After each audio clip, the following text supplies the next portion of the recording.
আপনার সন্তান এই বিশ্বের মধ্যে সেরা হবে। ডক্টর জাকির নায়েক যেরকম সেরকম হবে, আব্দুল্লাহ বিন আব্দুর রাজ্জাক যেরকম সেরকম হবে, শায়েখ আহমদুল্লাহ যেরকম সেরকম হবে। 5টা জিনিসকে মনে রাখবেন।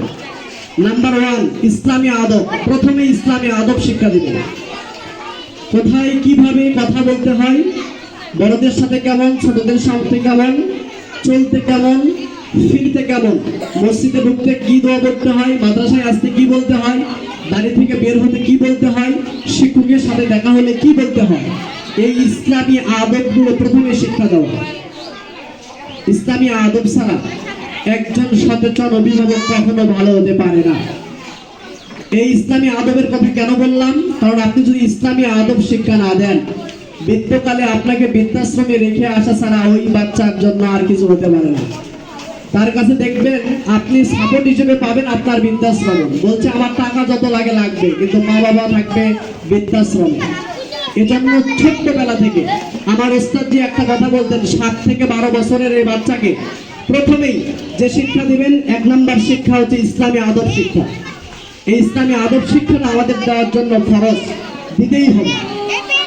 2 নম্বর শিক্ষা, সেটা হচ্ছে তাওহীদের শিক্ষা। তাওহীদ মানে কি? একত্ববাদ, অপরূপ, অব্যয়, শাশ্বত সত্তা, ওয়াল হাইয়্যু ওয়া কাইয়্যুম। আল্লাহ এক, অদ্বিতীয়। আল্লাহ কি বিষয়ে খুশি হন, কি বিষয় করলে আল্লাহ রাগান্বিত হন, এই বিষয়গুলো আল্লাহর, এই যে সিফাতগুলো, আল্লাহকে চেনার জন্য যে শিক্ষা, এটা হচ্ছে তাওহীদের শিক্ষা। এই শিক্ষাটা দেওয়া একজন অভিভাবক হিসেবে তার সন্তানকে দেওয়া ফরজ। নাম্বার 3, যে কোনো বিপদেই পড়লেই কি না হয়, যে কোনো বিপদে পড়ে যাবেন, আপনার সন্তানকে শিক্ষা দিবেন যে আল্লাহর প্রতি ভরসা করতে হয়। 3 নম্বর শিক্ষা, যে কোনো বিপদে পড়ে গেছেন, শিক্ষা দেবেন যে আল্লাহর প্রতি ভরসা করতে হয়।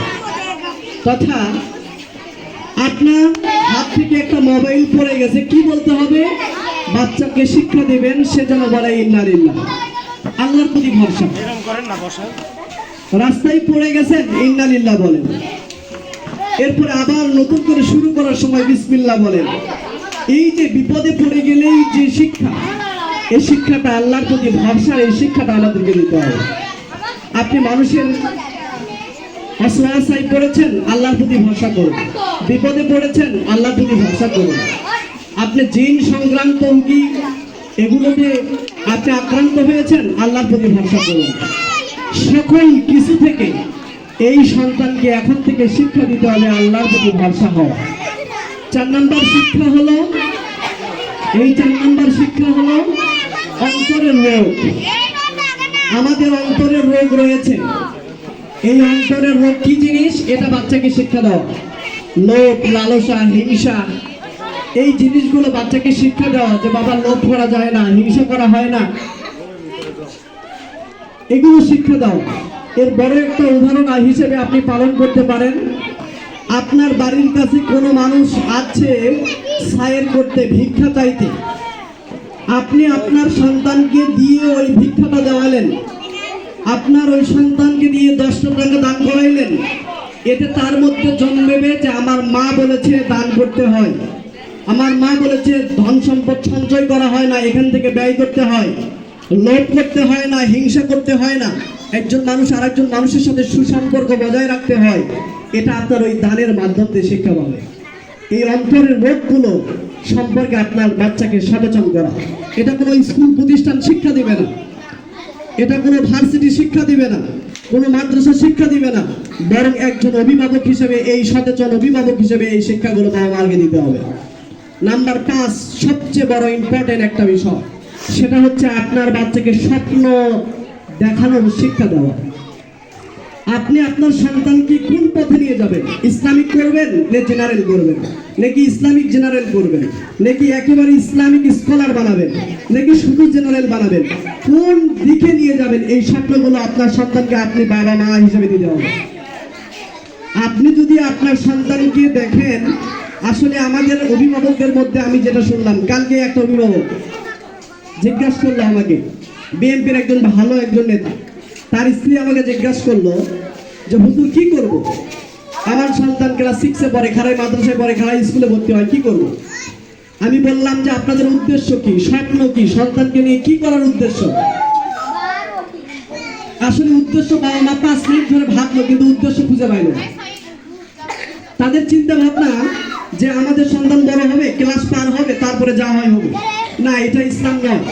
এটা আসলে ভালো একজন অভিভাবকের সাথে একজন অভিভাবকের বৈশিষ্ট্য নয়। আমাদেরকে এখন থেকে চেষ্টা করতে হবে যে আপনি ইসলামিক বানাবেন নাকি জেনারেল বানাবেন, নাকি ইসলামিক জেনারেল বানাবেন। তাহলে আপনাকে একটা লিমিট রাখতে হবে যে আমি 6ষ্ঠ শ্রেণী পর্যন্ত বা ক্লাস 10 পর্যন্ত আমার সন্তানকে মাদ্রাসায় পড়াবো, তারপরে আমি তাদেরকে রাষ্ট্রীয় পর্যায়ে পর্যন্ত কতদূর পর্যন্ত নিয়ে যাওয়া যায়। প্রেসিডেন্ট বানাবেন নাকি এমপি বানাবেন না কি বানাবেন, সেটা আপনার চিন্তা ভাবনা থাকতে হবে। এই চিন্তা ভাবনা যদি নিয়ে আগাতে পারেন, দেখবেন আপনার সন্তান বড় একজন আলেমও হবে, সাথে সাথে একজন রাষ্ট্রের জন্য বড় দায়িত্বশীল হবে। নাকি ইসলামী বিশেষজ্ঞ বানাবেন, যেমন ডক্টর শায়েখ আহমদুল্লাহ আছেন, তারা ইসলামের বড় বড় পদক্ষেপ গ্রহণ করছেন, শুধু ইসলাম নেই। সুতরাং আপনার চিন্তাধারা কি আছে এটা আপনার সন্তানকে বুঝে দিতে হবে এবং সে অনুপাতে আমাদেরকে জানাতে হবে। আমরা যেহেতু পড়াই, আপনার সন্তানকে কিভাবে গড়াতে চাচ্ছেন সেটা যদি আমাদেরকে বলে দেন, তাহলে আপনার সন্তানকে গড়ানোর জন্য আমাদের একটু সহজ হয়। তা আল্লাহ তাআলা আমাদেরকে এই 5টা জিনিস অভিভাবকদেরকে শেখান এবং সন্তানকে প্রতিপালনের ক্ষেত্রে 5টা বিষয়। প্রথমে বললাম ইসলামী আদব, তারপরে 2 নম্বর বললাম তাওহীদের শিক্ষা, 3 নম্বর বললেন বিপদে পড়লেই আল্লাহর প্রতি ভরসা, 4 নম্বর অন্তররোগ, 5 নম্বর স্বপ্ন দেখানো। এই 5টা জিনিস শিক্ষা করে আমাদের সন্তান লালন পালন করা তৌফিক দান করুন, আল্লাহুম্মা আমিন। এ পর্যায়ে